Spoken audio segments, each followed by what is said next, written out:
Tahun 2023 ya. Benar-benar waktu itu aku benar-benar pikirannya kacau pas pulang sekolah dengar kabar ya aku masuk ke rumah sakit, terus harus dioperasi, dirawat juga ya.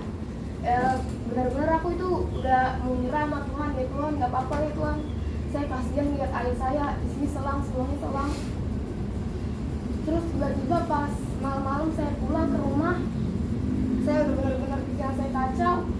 Saya udah bilang sama Tuhan, ya Tuhan kalau boleh nyawa saya aja yang diambil, jangan nyawa ayah saya, biar mama ada temannya. Dan nanti pas mama tua, mama ada temannya. Gak apa-apa ya Tuhan, saya aja anaknya yang diambil, saya ikhlas kok gantiin ayah dirawat di rumah sakit. Bahkan di ruang ICU, ayah udah benar-benar gak bisa ngomong karena udah ngedrop banget. Pikiran saya hancur kemana-mana. Saya udah bilang, mama aku pengen putus sekolah aja biar bisa ngerawat ayah. Cuman ya gimana ya, namanya mama sama ayah punya impian buat saya. Akhirnya pas ayah sebelum meninggal, mama yang ngerawat. Saya udah kacau itu ngejagain adik saya di rumah. Saya harus sekolah, eskul. Saya selalu setiap pulang sekolah di saat mama saya di rumah sakit, saya nangis sama Tuhan.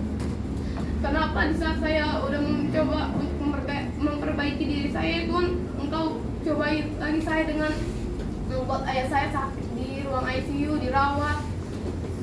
Tapi saya tetap terus ngejalanin hari-hari saya, ngerawat adik saya sekolah, walaupun itu nggak ada mama, nggak ada ayah. Ayah saya berdua sama adik saya. Adik saya selalu rindu sama mama saya. Tapi yang saya pikirkan hanya adik saya, mama saya, dan ayah saya. Saya nggak mikirin diri saya, mau saya. Bahkan pas saya sekolah mau diomelin guru, mau nggak fokus ke pelajaran, mungkin ya karena saya mikirin adik saya gimana sekolahnya, mama saya gimana, ayah saya gimana, udah makan atau belum. Itu benar-benar saya udah di titik terendah, makanya saya mencoba menyakiti diri saya. Mungkin saya tahu Tuhan kecewa dengan saya.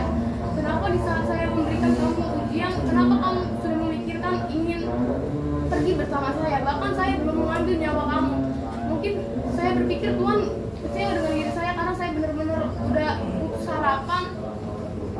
Tapi setelah saya mendengar firman Tuhan yang dibawakan Bu Marta, saya juga sering membaca Yeremia 29 ayat 11. Itu membuat diri saya makin percaya bahwa ayah saya bisa sembuh. Tapi di saat saya mendengarkan berita dari mama saya kalau ayah saya udah gak ada harapan lagi, saya benar-benar udah putus harapan. Benar-benar saya nggak bisa lagi percaya dengan ayat Alkitab. Mungkin saya udah berdoa lagi dengan Tuhan karena pikiran saya udah benar-benar kacau.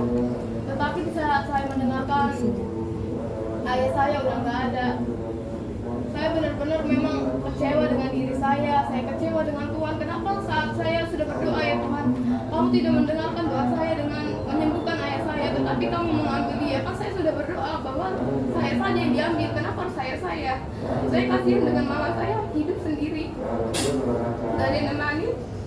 Mungkin hanya saya dan adik saya nemani.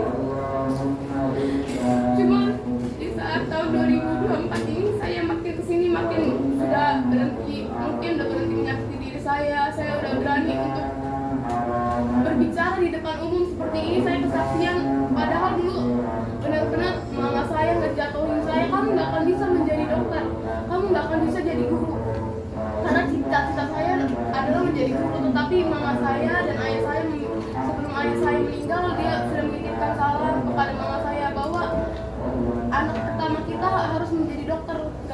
Mudah-mudahan dia bisa menjadi dokter, menjadi perawat. Padahal saya tidak ingin menjadi perawat, saya hanya ingin menjadi psikolog. Saya ingin masuk ke dalam kuliah yang kami saya ambil adalah kejiwaan, bukan perawatan. Tapi mungkin saya sering nangis sama Tuhan, kenapa mama saya selalu menuntut saya untuk masuk ke dokteran. Saya nggak mau masuk ke dokteran, saya maunya jadi guru. Tapi guru tidak bisa membuat mama saya senang. Jadi saya bilang, mama, aku nggak apa-apa jadi dokter, tapi aku mau jadi dokter kejiwaan.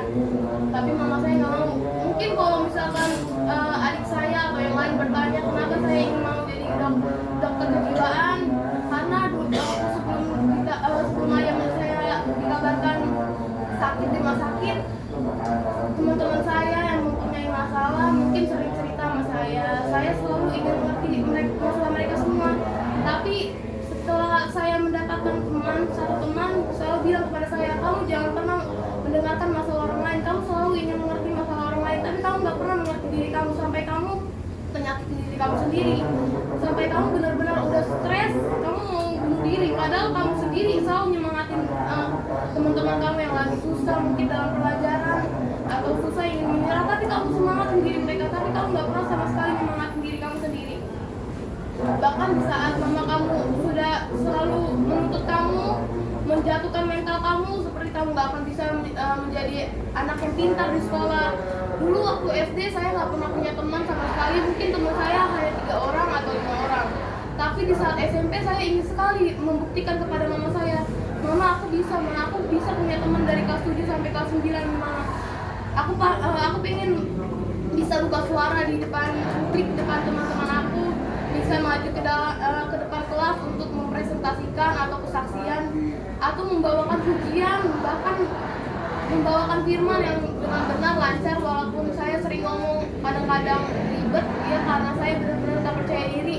Bahkan di saat Kak Kesia menanyakan apakah ingin ada yang menambahkan firman dari Hendrik yang dibawakan tadi, saya benar-benar takut banget. Saya takut dengan tatapan kalian, saya benar-benar takutnya tatapan kalian ke arah saya tuh bahwa melihat saya itu menjijikan.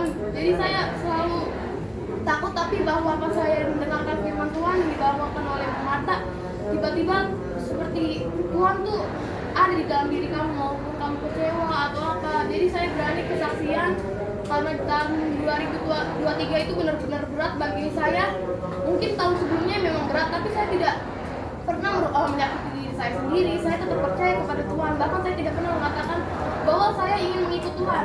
Tapi di tahun 2023 itu saya benar-benar pertama kali yang sebelum sebelumnya saya tidak pernah mengatakan Tuhan ambil saja nyawaku, tapi di tahun 2023 saya pernah mengatakan Tuhan ambil saja nyawaku, jangan ambil nyawa ayahku. Tapi ternyata Tuhan memilih untuk mengambil nyawa ayah. Mungkin menurut Tuhan hidup kamu itu masih berarti, nak. Mungkin kamu masih bisa membuktikan kepada keluarga kamu, kepada mama kamu yang mungkin kamu sendiri sering bilang kalau mama tuh sering menjatuhkan mental saya. Tetapi pada akhirnya saya sekarang merubah diri saya berhenti menyakiti diri saya mencoba lagi berdoa kepada Tuhan. Saya nggak pernah berdoa kepada Tuhan di depan mama saya karena saya malu. Aku tahu kalau misalkan aku berdoa di depan mama, pasti mama bakal bilang tumben kamu rajin belajar, rajin berdoa. Jadi saya selalu memilih untuk setiap orang tua saya tidur atau setiap adik saya tidur, saya akan menangis kepada Tuhan. Tuhan, terima kasih ya Tuhan, di tahun 2024 ini saya sudah merubah diri saya dengan berhenti menyakiti diri saya. Saya sudah mulai bergaul lagi, saya sudah mulai mau memahami teman-teman saya lagi, walaupun mungkin sekarang teman-teman saya bilang kamu tuh nyebelin banget, karena waktu tahun 2023 banyak yang menghina fisik saya, menghina keluarga saya. Mungkin kenapa kamu gak punya ayah, kenapa mama kamu harus kerja ini, kenapa mama kamu tuh gak milih cari suami lain. Saya itu benar-benar sakit hati, sampai-sampai pada bulan ini saya setiap teman-teman saya bilang kayak gitu, saya melawan. Kenapa kamu selalu menghina? Mungkin bulan sekarang saya udah sering marah-marah, entah Tuhan makin kecewa kepada saya juga tidak tahu, karena saya benar-benar bingung sama diri saya yang sendiri. Tahun 2023 saya menyerah, tahun 2024 sekarang saya mulai berubah diri dengan marah-marah, padahal Tuhan membenci kalau kita tuh suka marah-marah. Tetapi saya masih bingung, Bu. Mungkin Ibu Marta, Ibu Eva, dan Ibu Ida bisa membantu saya untuk merubah diri saya lagi, untuk tidak mengecewakan Tuhan lagi, karena benar-benar diri saya sudah berubah yang tidak sama kemarin. Amin. Ya. Siap. Oke. Ya, tepuk tangan.